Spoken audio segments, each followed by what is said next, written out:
Cyclone Sundays with Ben Bruns, powered by Kelderman Manufacturing. From the Channel Seed Studios, this is Iowa Everywhere.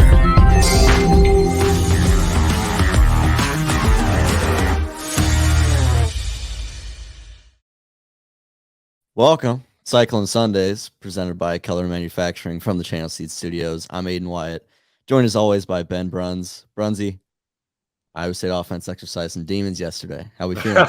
Yeah, put some points on the board and a whole bunch of yards, and it was hard to watch for a period of time, but in the third quarter of this game, Iowa State really figured out the thing that we've been talking about this whole season, which is you got to have some backside action of some kind that holds the defense and makes them stay on the backside. And that play action game with a little bit of boot to the backside all of a sudden cracked the game wide open for Iowa State. And really the last play of the game for Iowa State offensively is a play call I love, where they ran backside naked bootleg away from the run fake.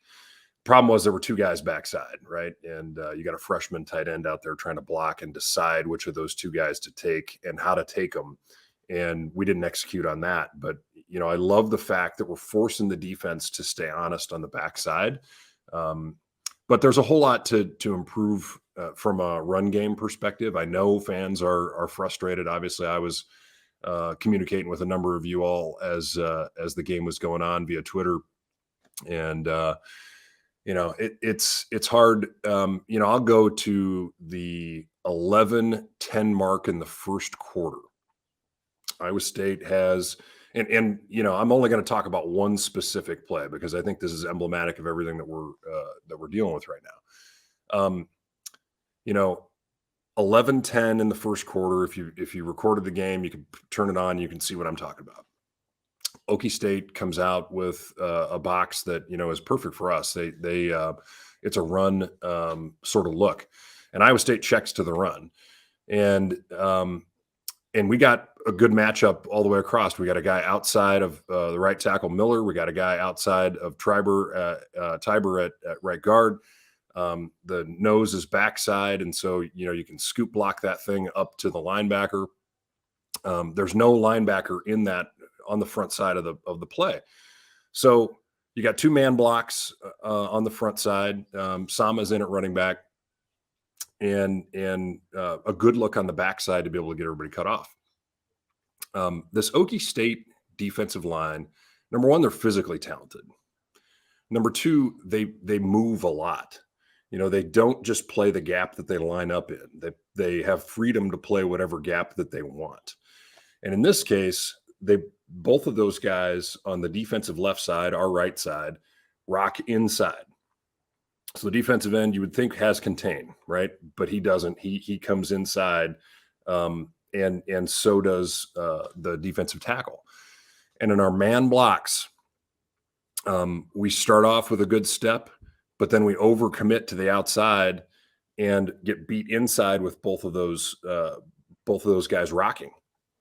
And this stuff takes a long time, Aiden. It takes a long time to figure out, like to execute this technique. Bruce Lee once said, I would much rather fight somebody who has done 10,000 different kicks than somebody who did one kick 10,000 times, right? Mm-hmm. And my experience is you need one kick 10,000 times if you're going to run zone really effectively. You need to know how to do those steps like it's automatic every time. And when that guy rocks inside, you don't have to try and kill him, but you do got to get a piece of him. And here's the other thing I saw on that play. Sama gets the handoff out of the shotgun, and he presses a half a step or maybe one full step toward the right side of the formation. If you're really going to run zone well as a running back, you've got to press the line of scrimmage. Right, you got to make the defense feel like you're going to get the edge on them, and then that allows the offensive line to set up into those blocks better. If he presses that thing farther, like toward the outside hip of the guard, which is the running track that you try to have those guys take, Now the blocks that the offensive line are trying to make set up perfectly because he could have bounced that thing outside. Now we still got 3 yards on the play because he hauled it up in there, and we got we got positive yardage. But there's just a handful, like it's one guy, one play, one guy, another play. And these are things that I believe are being coached well at this point, but we haven't had the reps that it takes to get really good at it. And, it shows up in plays like that. So people get frustrated. But guess what? In the third and fourth quarter of this game, now Iowa State starts to attack the backside of the defense. The defense has to stay a little bit home on the backside. And now we're able to fit those blocks better and execute better and put points on the board, and it looks like you're stealing at times. But that's what it has to look like, right? If you're going to commit to the run, the defense is going to commit to the line of scrimmage, you've got to be able to beat them with play action deep in different settings. Yeah, let's stick with the run game here. I want to highlight Eli Sanders, 15 carries, 64 yards, and his first career touchdown. I think I was talking to Rob Gray in the press box on his touchdown run, and we both agreed that was a top 3 run of his career. Not because it was flashy. It wasn't anything crazy, but the way that he was patient, he kind of got it, waited, and then found the hole, bounced it outside, and scored. And that's kind of how we've seen Iowa State running backs be successful with Breece Hall, Dave Montgomery, guys like that. They're not necessarily hitting the hole 1,000 miles an hour. They're just kind of waiting behind the line and then bouncing it outside. What did you like from Eli Sanders yesterday? Well, so I saw Eli pressing the line of scrimmage harder than the other backs. Cartavius does a pretty good job of that too. But Eli kind of floated a little bit and then he popped to the outside. And, on that play, the nose guard was upfield super hard, right? And Jim Bonfoss, the center, ended up giving up penetration of that nose guard. But the job, so if you're in a man block and that guy's going to play the gap super hard, right? And I've got to try and get my head to his play side number. And he wants to just keep running to the sideline. That's okay. I'm going to let you run to the sideline, but I'm going to drive you as hard and as fast as I possibly can out so that there's a distortion in the defense. We're trying to create a distortion. It doesn't really matter what it looks. It doesn't have to be perfect and pretty. You'd love for that distortion to be like vertical, right? But it happened a lot in my career where that nose is playing that gap super hard. And if I put my head here and he runs, man, I'm going to run him down the line of scrimmage and I'm going to run him out of play. Ask Ryan Harklaw how many times I ran him out of the play in practice, because Hark would play that gap super hard. That was his job, right? But if you're going to do that, we're going to run to the sideline and the back's going to cut in underneath us. And Sanders was patient enough to wait for that to happen. And then all of a sudden he could cut it under that block. And everybody else on the front side had a good seal and they had fit in well. Here's one of the other things that I've observed about our offensive line this season. And people are frustrated because it's like we either fit in or we don't, and so that makes these misses really bad. Like you watch it, when we miss bad. But I'll tell you what, I would take that 1,000 times over, standing up and positioning ourselves and trying to, like dance with a guy, which is what we did for the last several years. So one of the things that Ryan Clanton has these guys doing is coming off with a lower trajectory and getting off the ball harder, right? And so if I'm sorry, can't help myself. We're on video this time. I get to do this stuff. So if I'm going this way and all my energy is up like this and I'm just positioning with somebody, right? I'm never going to get good movement. But I'm going to go to the extreme of this. If my head's down and I'm coming off super hard through a spot, I'm going to get through that spot. The balance point that our guys haven't figured out yet is this idea of you have to have your head up, but your chest low and your body down as you go through that spot. So bang, I'm here, right? My head's up, my chest and everything. I'm still down in a good position to strike, but I can drive through a spot and deal with that movement. And I think once we get good at that, which takes time, this is going to be a much more effective offensive line because you can actually move people through the point of contact when you're coming off lower and harder. I love how we're getting off the ball. We just have to figure out how to get those steps right with our head up, with the ability to react. Our second step at times is a little bit long. Should we flip to the defensive side? Yeah, All absolutely. right. Iowa State, I believe, broke an 18-game streak of not allowing 400 yards, gave up 409 yesterday. Is that more about Oklahoma State, or is that more about Iowa State, you think? Well, you said something as we're getting the show started. You talked about Mike Gundy, having an answer for this defense in a lot of ways. I think that's a great observation. I think I saw a couple things that were atypical of Iowa State's defense yesterday. There were times where alley players lost contain. And we saw that a little bit in the Ohio game too. Backed up in the second quarter, Ohio popped a bunch of plays to the right where we just didn't contain it well enough. And, normally our safeties and corners are coming downhill and taking that thing away. But that run support in the alley at times wasn't good. And that's what happened on the long run. And that's what happened on the quarterback run on the scoring drive that OSU had early in the game. They got that figured out. They got it worked out better as the game went on. The long pass with the running back out of the backfield covered by a linebacker, that's just recognition, right?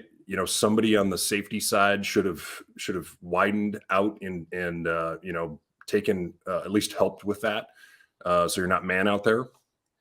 But again, good job by the opposing coaching staff, right? Gundy's guys saying, look, this is what Iowa State does. This is how they'll play it. So here's what we're going to do. This is a matchup we like, and we're going to go get it. I felt like, Tampa having that interception at the end of the game was a really fitting way to close a day where, he probably would look back at it and say that wasn't my best game. But man, players make plays when things are on the line, and that fourth down was as real as any. And so to get that interception, ice the game, it's big time. Absolutely. So looking ahead to next week, Iowa State travels to Norman. Potentially the last time Iowa State ever travels to Norman. Who knows? Yeah. Do you have a little bit of confidence now? I think it's going to be really hard. And I say that because I think this OU defense is pretty doggone good. I think their offense is much more functional than a year ago. I don't know how good they really are, but I think Iowa State's offense has got to be productive and has got to stay on the field in order for Iowa State to have a chance to win this game. And if the defense is out there all day and there's tons of pressure on them, and we're flipping the field and we're getting good field position because of punts, this OU offense is good enough to move it and put the pressure on Iowa State's defense. So to me, this is all about Iowa State's offense versus OU's defense. And, OU likes to move. They like to bring guys in pressure. I think this offensive line and tight end room will have another challenge today or this week. But man, what nice work out of that wide receiver room, right? And having Jalen back and having him play really well. You think about Jackson with a couple of really, really good plays set up by the run game and that action. And then Rocco, 178 quarterback rating, 378 yards, 3 touchdowns, like no interceptions. That young man is playing football. And, we don't have a running quarterback running the read, but we have a really good passing quarterback who can pass on the move. And we're adjusting to try and hold the backside of defenses and make them punish them when they sell out against the run. And, I think OU will gamble a little bit at times, and that may burn us. But I just think I'm super impressed with how Rocco is playing. And, it's obvious to see what the staff, has seen in him. And, There were comparisons yesterday to Purdy, and I think that's super fair based on the moxie and the focus and the management of situations that he's done. Yeah, and I think going back, Iowa State playing complementary football is huge. I mean, the first example that we really saw was I think it was Daniel Jackson's second touchdown, where Oklahoma State loaded the box and ran a cover 0. Daniel Jackson's wide open over the middle. Yep, that's exactly how you need to do it. So yeah, you're exactly right. Forward to. And if if a guy slips and falls down, right, bang, you're done. Mm-hmm. It's you got him, right? So if they're pressing like that, you've got a chance to make big plays, and really exciting to see us execute in those situations. You think about, there were a number of passes that Bowman overthrew in that game where they were in similar situations, right? Rocco put them on the money, and to me, as a freshman versus a senior, we're pretty fortunate. So I like it, and man, it feels good to get a win. Absolutely. Any last thoughts before we get out of here? Well, I just think, I don't think we can stress enough, and I found myself falling into this trap some as well. This is a super young team. It's a super young team, and our concepts and what we're doing aren't different than what others have done for a long time, right? Defenses have been playing to defend the spread for a long time, right? They understand read looks. So you have to execute, right, in order to get this going. And I like seeing Brandon Black at right guard, freshman in there playing. I think this offensive line is going to continue to get better as the season goes on. And if we can be patient, the road gets harder for sure. Much, much harder. I don't think that OSU team's very good, which, is a little bit of a surprise to me. I was shocked in a lot of ways how far they have dropped off. But, everything goes in cycles, and people need to understand that this is a young Iowa State football team. Lost a bunch of folks who had experience, right, preseason. And we all have dismissed that mentally because it doesn't matter at this point, but it is real. So we got to be patient. They're going to continue to get better. I have a ton of faith in this staff to continue to improve. I think we will be shocked at the game the Iowa State defense plays next week. I think they will be absolutely incredible. Because I think they're going to spend all week mad about what happened this week. And a really motivated and angry John Heacock is a dangerous man. For sure. So I think if this Iowa State offense can fit into those blocks and can press the line of scrimmage and can, execute on the backside, it's going to be it may be a feast and famine kind of season offensively, right? There may be hard to put together long drives all the time. And punting isn't necessarily a bad thing, but we need first downs, and we got 20 of them in the game. Coach Loney always used to say 20 first downs wins you a football game. And we haven't done that in a couple of weeks. So that's a big deal. And a couple of explosive plays. Go do that next week. You got a great chance to win. Absolutely. Great analysis always from you, Ben. Thank you for Thanks, your time. We now send it to our Channel Seedsman of the Week, Joe Hora. Okay, we now welcome in to the Channel Seeds studios from Channel Seeds, my man Joe Hora. This is Cyclone Sunday, presented by Keller Manufacturing. Joe, Iowa State finally had some things go their way. How are we feeling? I'm feeling really good. I'd say like 6 hours ago, I was thinking this game wasn't even going to go on. Just looking at the radar, and my wife and I, we went to it, and we were thinking, maybe we'll get through the first half, and this thing might get rained out. So we really lucked out. The weather was great. The atmosphere was really solid in Jack Trice today. A lighter crowd, I would say, just because maybe the weather and some other things with our team. But overall atmosphere was really good. Right away we got down 7-0, and I think that's like the best thing that could have happened.